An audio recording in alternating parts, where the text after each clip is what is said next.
Hi guys. லாஸ்டா economics video போட்டிருப்போம். அதாவது எக்கனாமிக்ஸ் சப்ஜெக்ட்டை எப்படி படிக்கிறது அப்படின்ற மாரி. இந்த வீடியோல வந்து பார்த்தீங்கன்னா, நம்ம பாலிட்டி எப்படி படிக்கிறதுன்றதுக்காக ஒரு வீடியோ மேக் பண்ண சொல்லியிருந்தீங்க. அத நம்ம மேக் பண்ணி குடுத்துருப்போம். ஸோ இந்த வீடியோ பார்க்க சொல்ல லைக் பண்ணிடுங்க. பிளஸ் லைக் பண்ண சொல்ல உங்களுக்கு ஹைப்னு ஒரு பட்டன் காட்டும்.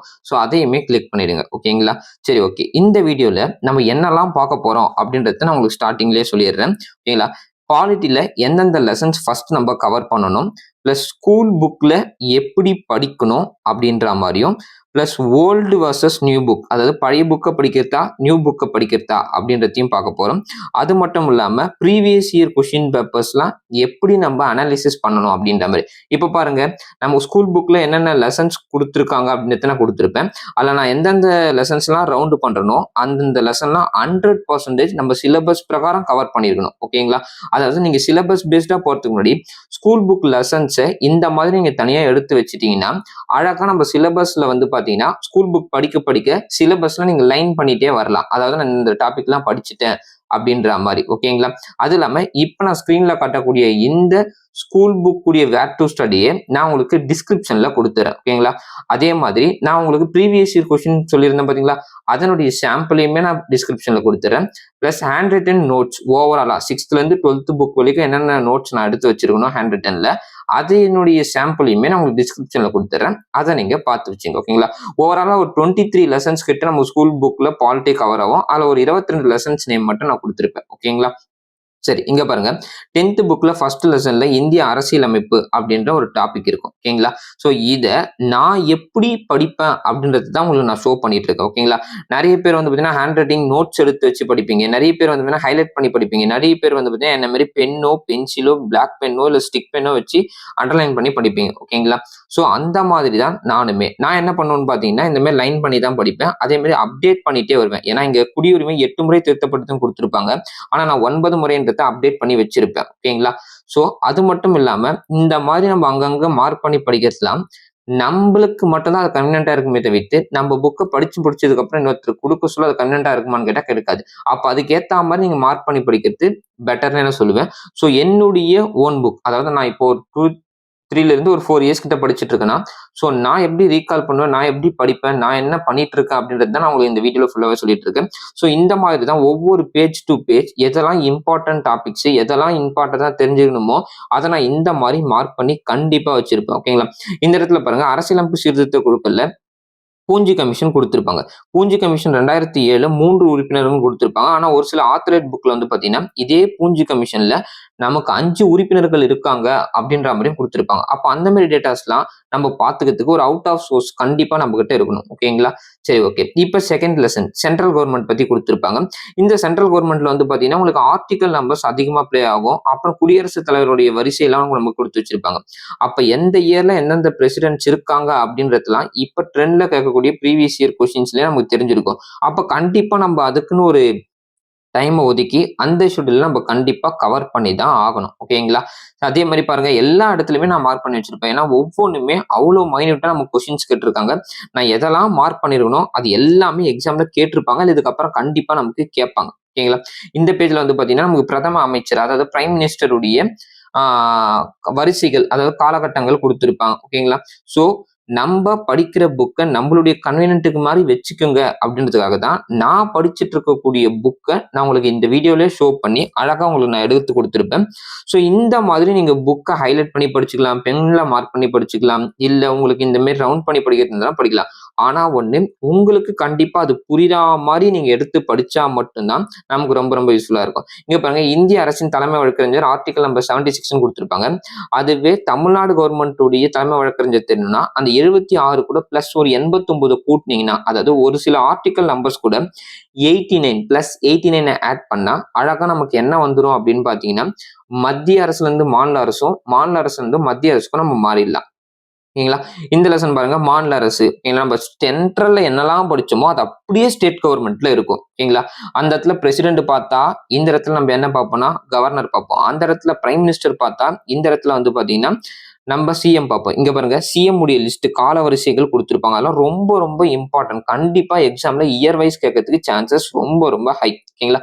இப்ப நெறைய பேருக்கு வந்து பார்த்தீங்கன்னா, 10த் புக்ல நான் ஓல்ட் எடிஷன் 2019 எடிஷன் படிக்கட்டுமா? இல்ல 2023, 2024, 2025 படிக்கட்டுமான்னு கேட்பாங்க. ஓகேங்களா? இப்ப நான் உங்களுக்கு ஃபர்ஸ்ட்ல காட்டுனேன் பார்த்தீங்களா? அது நான் பயன்படுத்தக்கூடிய 2019 டபுள் வால்யூம் புக். ஓகேங்களா? இப்ப நான் உங்களுக்கு டிஸ்ப்ளேல காட்டுறது வந்து பார்த்தீங்கன்னா, இப்ப லேட்டஸ்ட்டா இருக்கக்கூடிய ஒரே வால்யூம் புக். அப்ப அது பெட்டரா? இது பெட்டரா? உங்களுக்கு கண்டிப்பா தெரியணும்னா, இப்ப நான் சொல்றத அப்படியே நோட் பண்ணிட்டே வாங்களேன். சேம் தான். அதுல பாருங்க, நான் இந்த எடிஷன் புக்லயுமே எதையுமே மேக்ஸிமம் நோட் பண்ணியிருக்க மாட்டேன். ஏன்னா, நான் ஃபாலோ பண்ற புக் என்னது 2019 எடிஷன் புக். இருந்தாலுமே, இதுல ஒரு சில டேட்டாஸ் அப்டேட் பண்ணியிருப்பாங்க. 9 முறை குடியுரிமை திருத்தப்பட்டதெல்லாம் குடுத்திருப்பாங்க. பட் இதுக்கும் அதுக்கும் என்ன சார் டிஃபரெண்ட்னா, ஸ்கூல் பப்ளிகேஷன்ல வந்து பாத்தீங்கன்னா, தமிழ்நாடு கவர்மெண்ட்டுடைய புக்ஸ் வந்து பாத்தீங்கன்னா, இயர் வர வர வர வர அவங்க டேட்டாஸ கம்மி பண்ணிடுறாங்க. ஓகேங்களா? அது உங்களுக்கு ரொம்ப தெளிவா தெரியும்னா, இப்ப நம்ம பார்த்தோம் பார்த்தீங்களா? இப்ப குடியரசுத் தலைவர், பிரதம அமைச்சர் இவங்களுடைய லிஸ்ட்லாம் இந்த புக்ல இருக்குமான்னு கேட்டா கண்டிப்பா கிடையாது. அதுவே ஓல்ட் எடிஷன் நம்ம பார்த்தோம் பார்த்தீங்களா? 2019 எடிஷன் புக் காட்டுனேனே, அதுல கண்டிப்பா குடுத்திருந்தாங்க. உங்களுக்கு நான் ப்ரூஃபும் காட்டுனேன். அதே மாரி தான் இது மாநில அரசு சிஎம் உடைய லிஸ்ட் நமக்கு லெஃப்ட் சைட்ல குடுத்திருந்தாங்களா? ஆனா இந்த புக்ல உங்களுக்கு சிஎம் லிஸ்ட் இருக்குமான்னு கேட்டா இருக்காது. ஓகேங்களா? இப்ப இந்த புக்ஸ் எல்லாம் நம்ம எந்த டாபிக்க படிக்கணும், படிக்கக்கூடாதுன்னு தெரியறதுக்கு, அதாவது சிலபஸ்ல எந்த டாபிக்க நம்ம கவர் பண்ணணும், கவர் பண்ணக்கூடாதுன்னு தெரியறதுக்காக, கண்டிப்பா நம்மகிட்ட ஒரு அனாலிசிஸ் ஸ்ட்ராட்டஜி இருக்கணும். அதுதான் ப்ரீவியஸ் இயர் கொஸ்டின் பேங்க் ரொம்ப ரொம்ப முக்கியம். ஓகேங்களா? இதுல பாருங்க அரசியலமைப்பின் உருவாக்கம் அப்படின்றது மட்டும் 19 கொஸ்டின் கேட்டிருப்பாங்க கடந்த 6 வருடங்கள்ல மட்டும். இப்ப அடுத்தடுத்த டாபிக்ல பாருங்களேன். அப்ப சிலபஸ்ல இருக்க டாபிக் வைஸ் தான் நான் உங்களுக்கு ப்ரீவியஸ் இயர் கொஸ்டின் குடுத்திருப்பேன். அதுல அரசியலமைப்பின் சிறப்பியல்புகள்ல 14 கொஸ்டின் கேட்டிருப்பாங்க கடந்த 6 வருஷத்துல. ஓகேங்களா? அப்ப இந்த மாரி கொஸ்டின் பேங்க் உங்களுக்கு தேவைப்படுதுன்னா, என்னுடைய வாட்ஸ்அப் நம்பருமே நான் குடுத்திருப்பேன் ஸ்க்ரீன்ல. அந்த வாட்ஸ்அப் நம்பர்ல கொஸ்டின் பேங்க்ன்னு கேளுங்க. நான் உங்களுக்கு கண்டிப்பா இதனுடைய பிரைஸ் என்னன்றதையும் நான் குடுத்துர்றேன். நெக்ஸ்ட் இதே வீடியோல ஹேண்ட் ரைட்டிங் நோட்ஸுமே காட்டுவோம். அதுவும் பாருங்க. பிரியாம்பிள் முகவுரையில மட்டும் 42 கொஸ்டின்ஸ் கேட்டிருக்காங்க. அதே மாரி யூனியன் மற்றும் அதன் யூனியன் பிரதேசங்கள். ஓகேங்களா? இதுல 30 கொஸ்டின்ஸ் கிட்ட கேட்டிருக்காங்க. இந்த மாரி டாபிக்லாம் கவர் பண்றதுக்காக, நான் படிக்கிற இடத்துல வந்து பார்த்தீங்கன்னா, இந்தியா மேப்பும், தமிழ்நாடுடைய பிசிக்கல் மேப்புமே நான் ஒட்டி வச்சிருப்பேன் என்னுடைய ரூம்ல. ஸோ இந்த ரூம்ல இருக்க சொல்ல நான் ஒவ்வொரு டிஸ்ட்ரிக்ட் பார்க்க சொல்லியும், ஒவ்வொரு ஸ்டேட் பார்க்க சொல்லியுமே, அந்த ஸ்டேட் எப்ப நமக்கு ஃபார்ம் பண்ணாங்க அப்படின்றதுமே எனக்கு தெரிஞ்சிரும். அதனால நான் ரீகால் பண்றதுக்கு ரொம்ப ரொம்ப யூஸ்ஃபுல்லா இருக்கும். ஓகேங்களா? இப்ப அப்படியே அடுத்த டாபிக் பாருங்களேன். நமக்கு ஒவ்வொரு டாபிக்லயும் எவ்வளோ எவ்வளோ குடுத்துருக்காங்கன்ட்டு. அடிப்படை உரிமைகள் இல்லாம கொஸ்டின் பேப்பரே இருக்காது. ரொம்ப ரொம்ப ரொம்ப ரொம்ப முக்கியமான ஒரு டாபிக்ன்னே சொல்லலாம். கடந்த 6 வருஷத்துல அந்த டாபிக்ல மட்டும் 112 கொஸ்டின்ஸ் கிட்ட கேட்டு வச்சிருக்காங்க. ஓகேங்களா? அடுத்தடுத்து பாருங்க. ஏன் இதனால உங்களுக்கு சொல்றேன்னா, அப்ப இந்த இந்த டாபிக்லாம் கவர் பண்ணக்கூடிய அந்த லெசன்ஸ 100% ரொம்ப தெளிவா நீங்க படிச்சிருக்கணும். அதுதான் நான் உங்களுக்கு வீடியோ ஸ்டார்ட்டிங்லயே குடுத்துட்டேன். டிஸ்கிரிப்ஷன்லயுமே அந்த வேர் டூ ஸ்டடி குடுத்திருப்பேன். ஓகேங்களா? அதே மாரி டிபிஎஸ்பில 51 கொஸ்டின்ஸ் கேட்டிருப்பாங்க. உங்களுக்கு பக்காவா இந்த பிடிஎஃப் அதாவது ப்ரீவியஸ் இயர் கொஸ்டின் பேப்பருடைய பிடிஎஃப் நான் கிரியேட் பண்ணி வச்சிருக்கேன். இந்த பிடிஎஃப் வேணும்னா மறக்காம என்னுடைய வாட்ஸ்அப் நம்பர்ல நீங்க மெசேஜ் பண்ணி இது எவ்வளோன்றத குடுத்து நீங்க வாங்கிக்கலாம். நான் ஓவரால் சப்ஜெக்ட்டுக்குமே இந்த பிடிஎஃப் நான் ரெடி பண்ணி வச்சுட்டு இருக்கேன். நெறைய ஸ்டூடண்ட்ஸ் என்கிட்ட வாங்கியிருக்காங்க. அதனுடைய சாம்பிள் பேஜஸ் நான் அனுப்ப சொல்லுவேன். அது உங்களுக்கு சாட்டிஸ்ஃபேக்ஷனா இருக்கும். அதுக்கப்புறம் கூட நீங்க பை பண்ணிக்கலாம். ஓகேங்களா? அடுத்து பாருங்க ஒவ்வொரு டாபிக்லயும் கடந்த 6 வருஷத்துல எவ்வளோ கொஸ்டின்ஸ் கேட்டிருக்காங்க. அந்த டாபிக்ஸ்லாம் நம்ம கவர் பண்ணியிருக்கோமா? அந்த கவர் பண்றதுனால நமக்கு என்னென்ன பெனிஃபிட்ஸ் இருக்கு அப்படின்றது தான் இந்த பிடிஎஃப்ல நான் உங்களுக்கு குடுத்திருப்பேன். ஸோ இப்ப பிடிஎஃப் உடைய ஃபர்ஸ்ட் பேஜ்ல நம்ம இந்திய அரசியலமைப்பின் உருவாக்கம் இருக்குமா? அதாவது வரலாற்று பின்னணி. அதுல இருந்து கொஸ்டின்ஸ் எப்படி கேட்டிருக்காங்கன்றது தான் இப்ப நான் உங்களுக்கு ஸ்கிரீன்ல காட்டிட்டு இருப்பேன். ஓகேங்களா? அப்ப இந்த மாதிரி ஒவ்வொரு ஸ்கூல் புக்கையோ இல்ல ஒவ்வொரு டாபிக்ஸையோ நம்ம படிக்க ப்ரீவியஸ் இயர் கொஸ்டின்ஸ நம்ம சால்வ் அவுட் பண்ணிட்டே வந்தோம்னு வச்சுங்களேன், ரொம்ப ரொம்ப யூஸ்ஃபுல்லா இருக்கும். அப்பதான் படிச்ச சாட்டிஸ்ஃபேக்ஷன் இருக்கும். அதே மாதிரி சிலபஸ்ல நீங்க மென்ஷன் பண்ணிடுங்க. இந்த டாபிக்லாம் நான் முடிச்சுட்டேன் அப்படின்ற மாரி. ஓகேங்களா?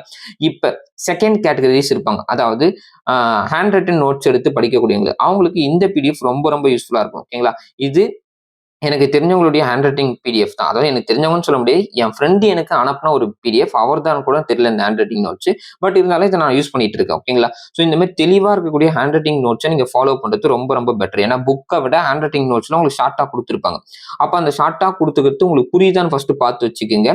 ஸோ அதுல புரிஞ்சுதுன்னா ஓகே. அப்படி புரியலன்னா அத புரியிற மாரி நான் ஒரு வீடியோ கிளாஸ்மே எடுத்து குடுக்குறேன். சப்போஸ் உங்களுக்கு இந்த பிடிஎஃப் புரியிற மாரி எனக்கு ஒரு கிளாஸ் வேணும் சார். அதாவது என்கிட்ட நீங்க இந்த பிடிஎஃப் பை பண்ணிட்டீங்க. கேஷ் குடுத்து வாங்கிட்டீங்க.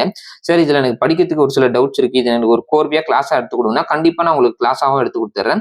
இத பார்க்க சொல்ல நீங்க எனக்கு வீடியோல அதாவது நம்மளுடைய கமாண்ட்ல வந்து பாத்தீங்கன்னா, சார் கிளாஸ் எடுங்க அப்படின்ற மாதிரி நீங்க டைப் பண்ணிடுங்க. இந்த பிடிஎஃப் வச்சே நான் உங்களுக்கு கிளாஸ் எடுத்து குடுக்குறேன். ஓகேங்களா? அதே மாதிரி நிர்ணய சபை உருவாக்கம் இங்க நவம்பர் 1946 குடுத்திருப்பாங்க. ஆனா அது டிசம்பர் 1946 தான் வரும். ஓகேங்களா? சோ அந்த மாதிரி டேட்டாஸ் நமக்கு கண்டிப்பா தெரிஞ்சிருக்கணும்.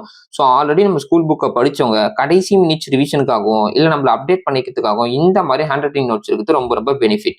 அப்ப நவம்பர்ல உருவாக்கலன்னா, அது டிசம்பர் மாசம் 1946 டிசம்பர் 6ஆம் தேதி தான் இத ஃபார்ம் பண்ணாங்க. அப்படின்றது கண்டிப்பா நமக்கு தெரிஞ்சிடும். அதனுடைய ஃபர்ஸ்ட் மீட்டிங் டிசம்பர் 9ஆம் தேதி அப்படின்றதும் தெரிஞ்சிடணும். மொத்த உறுப்பினர்கள் எவ்வளவு, மாகாண உறுப்பினர்கள் எவ்வளவு, முதன்மை மாகாண ஆணையர்கள் எவ்வளவு, சுதேச அரசுகள் எவ்வளவுன்ற மொத்த டீட்டெயிலுமே பக்காவா தெளிவா தெரியற மாதிரியே இருக்கும். இது நிறைய பேர் எக்கனாமிக்ஸை பார்த்துட்டு ஏஐன்னு கேட்டாங்க. ஏஐ எல்லாம் இல்லைங்க, இது கண்டிப்பா ஹேண்ட் ரைட்டிங் நோட்ஸ் தான். இது உங்களுக்கு வீடியோல பார்க்க சொல்லவே தெரியும். அப்படி இல்லைன்னா கூட உங்களுக்கு தேவைப்படுறவங்க என்கிட்ட மெசேஜ் பண்ணிட்டு நீங்க பே பண்ணுவீங்க பார்த்தீங்களா, அவங்களுக்கு கண்டிப்பா தெரியும் இது ஏஐயா இல்ல ஹேண்ட் ரைட்டிங் நோட்ஸா அப்படின்னு சொல்லிட்டு. ஓகேங்களா? இந்த மாதிரி எனக்கு ஓவராலா 6 பிடிஎஃப், அதாவது 6th இருந்து 12th புக் வரைக்கும் இருக்கக்கூடிய ஓவரால் டாபிக்ஸுமே நமக்கு எந்தெந்த புக்ல என்னென்ன டாபிக் படிக்கிறோமோ அதை அப்படியே ஒரு கோர்வையா சேர்த்து ஒரு 6 பிடிஎஃப்ல ஓவரால் ஸ்கூல் புக் குவாலிட்டியை நம்ம கவர் பண்ணி வச்சிருக்கோம். இந்த பிடிஎஃப் கண்டிப்பா உங்களுக்கு தேவைப்படுதுன்னா கண்டிப்பா டிஸ்கிரிப்ஷன்ல சாம்பிள் கொடுத்துருப்போம். அதை பார்த்துட்டு கூட வாட்ஸ்அப் நம்பர் கான்டாக்ட் பண்ணி நீங்க இந்த பிடிஎஃப் வாங்கிக்கலாம். ஓகேங்களா? அப்ப நம்ம ஸ்கூல் புக்ல இருக்கக்கூடிய லெசன்ஸை படிக்க சொல்ல ப்ரீவியஸ் இயர் கொஸ்டின் பார்த்தா இந்த லெசன் இம்பார்ட்டண்டா இல்லையான்னு தெரியணும். அப்ப அந்த மாதிரி படிக்கணும். பிளஸ் நம்ம புக்ல அண்டர்லைன் பண்ணி படிக்கணும். அப்படி இல்லைன்னு வச்சுக்கீங்களேன், கண்டிப்பா இந்த மாதிரி ஷார்ட் நோட்ஸ் எடுத்துருக்கணும். இதுல பாருங்களேன், பாகிஸ்தான் பிரிஞ்சதுக்கு அப்புறமா நம்ம கிட்ட மொத்தமா எத்தனை உறுப்பினர்கள் இருப்பாங்கன்னா 299 உறுப்பினர்கள் மட்டும்தான் இருப்பாங்க ஆஃப்டர் இண்டிபெண்டன்ஸ். இந்த மாதிரி டீட்டெயில்ஸ் எல்லாமே நமக்கு 12th புக்ல இருக்கக்கூடியது தான் கொடுத்திருப்பாங்க. அதே மாதிரி ஜிவி மாவலங்கர், இவர் தான் அரசியலமைப்பு சட்டம் இயற்ற சொல்ல நாடாளுமன்ற தலைவரா இருப்பாரு. அதுல இல்லாத ஒரு டேட்டா சொல்ல நோட் பண்ணீங்க. லோக்சபாவுடைய தந்தை யாருன்னு கேட்பாங்க, சொன்னது யாருன்னு கேட்பாங்க. லோக்சபாவுடைய தந்தை யாருன்னா ஜிவி மாவலங்கர். அதை சொன்னது யாருன்னு கேட்டீங்கன்னா ஜவஹர்லால் நேரு. ஓகேங்களா? சோ இந்த பிடிஎஃப் வச்சு நான் கிளாஸ் எடுக்க சொல்ல இந்த மாதிரி எக்ஸ்ட்ரா டீட்டெயில்ஸும் கண்டிப்பா நான் கொடுத்துருவேன். அதே மாதிரி இந்த ஹேண்ட் ரைட்டிங் நோட்ஸ் உங்களுக்கு யூஸ்ஃபுல்லா இருந்ததுன்னா கண்டிப்பா மறக்காம ஸ்கிரீன்ல தெரியக்கூடிய வாட்ஸ்அப் நம்பரை கான்டாக்ட் பண்ணி நீங்க வாங்கிக்கோங்க. ஓகேங்களா? அப்ப இந்த சப்ஜெக்டை ஒரு 15 டேஸ்ல கவர் பண்ணக்கூடிய என்னென்ன ஸ்ட்ராட்டஜின்றத நான் உங்களுக்கு கொடுத்துருப்பேன். அழகா ஸ்கூல் புக்ஸ் நம்ம கையில வச்சிருக்கணும். அந்த லெசனுக்கான லிஸ்ட் நம்ம கிட்ட வச்சிருக்கணும்.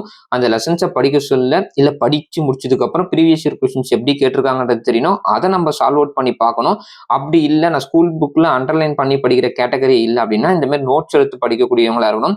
நோட்ஸ் எடுக்க இப்ப எனக்கு டைம் இல்லை சார் அப்படின்னு நீங்க திங்க் பண்ணா கூட அழகா ஆல்ரெடி யூஸ் பண்ணக்கூடிய ஒரு போர்ஷன்ஸ் நோட்ஸோ இல்லை எந்த நோட்ஸோ ஏதோ ஒரு நோட்ஸ் நீங்க கண்டிப்பா கையில வச்சுட்டு இருந்தா மட்டும்தான் ஈஸியா நம்மளால கவர் பண்ண முடியும். ஓகேங்களா? ஒரு 15 டேஸ்ல அழகா ஒவ்வொரு டாபிக்கா சிலபஸை நீங்க பிரிச்சுட்டு ஸ்கூல் புக் வைஸ் நீங்க வந்தாலே ஈஸியா 15 டேஸ்ல நம்மளால கவர் பண்ண முடியும். நான் ஆல்ரெடி அப்படிதான் கவர் பண்ணிருக்கேன். 2025 வந்த குரூப் 4ல என்னுடைய ஓன் நோட்ஸ்ல இருந்து மட்டுமே, நான் கிளாஸ்ல என்னுடைய ஸ்டூடெண்ட்ஸ் கொடுத்துருக்க நோட்ஸ்ல இருந்து மட்டுமே குவாலிட்டியில 15 கொஸ்டின் கேட்டிருந்தாங்க பாத்தீங்களா, அதுல 13 கொஸ்டின்ஸ் என் நோட்ஸ்ல இருந்து மட்டுமே வந்திருந்தது. வித் ப்ரூஃபாவே நான் ஒர்க் பண்ணிட்டு இருந்த அகாடமிக்கு அவங்களுக்கு எடுத்தும் கொடுத்திருந்தேன். ஓகேங்களா? சரி, ஓகே. இந்த மாதிரி நோட்ஸ் உங்களுக்கு வேணும்னாலும் நம்மளுடைய வீடியோஸ் உங்களுக்கு ரொம்ப யூஸ்ஃபுல்லா இருந்தாலும் நம்மளுடைய சேனலை சப்ஸ்கிரைப் பண்ணிட்டு அடுத்தடுத்த வீடியோவுமே நீங்க அப்டேட் பண்ணி வச்சுக்கோங்க. ஓகேங்களா? ஸோ இந்த மாதிரி டாபிக்ஸ் உங்களுக்கு ரொம்ப புரியும்னு நினைக்கிறேன். இந்த இடத்துல பாருங்க, அமெரிக்க ஐக்கிய நாடுகள்ல இருந்து நம்ம சுப்ரீம் கோர்ட் ஹைகோர்ட் உடைய ஜஸ்டிஸை வந்து நம்ம எடுத்திருப்போம். Australia, Germany, Soviet Russia, France, இந்த மாதிரி எந்தெந்த நாடுகள்ல இருந்து என்னென்ன சிறப்பியல்புகளை எடுத்தோன்றதை நம்ம 12th புக்லயும் கொடுத்துருப்பாங்க. ஓகேங்களா? அந்த 12th புக்ல இருக்கக்கூடிய டேட்டாஸ் தான் இங்க கொடுத்துருப்போம். ஓகேங்களா? அதுக்கப்புறம் பாருங்க, நம்மளுடைய பிரியாம்பல்ல வந்து பாத்தீங்கன்னா 3 வார்த்தைகள் சேர்க்கப்பட்டது. 42வது சட்ட திட்டம் 1976. அதுல நீதின்ற வார்த்தைகள்ல 3 நீதி இருக்கும். சமூக, பொருளாதார, அரசியல் நீதிகள். சிறப்பியல்புகளும் கொடுத்து வச்சிருப்பாங்க. ஸோ இந்த மாதிரி பிடிஎஃப் உங்களுக்கு தேவைப்படுது, ப்ரீவியஸ் இயர் கொஸ்டின்ஸ் உங்களுக்கு தேவைப்படுதுன்னா நம்மளுடைய வாட்ஸ்அப் நம்பரை கான்டாக்ட் பண்ணி வாங்கிக்கோங்க. நம்மளுடைய சேனலை மறக்காம சப்ஸ்கிரைப் பண்ணி வச்சுங்க. லைக் பட்டனும் அழுத்திங்க. தேங்க்யூ.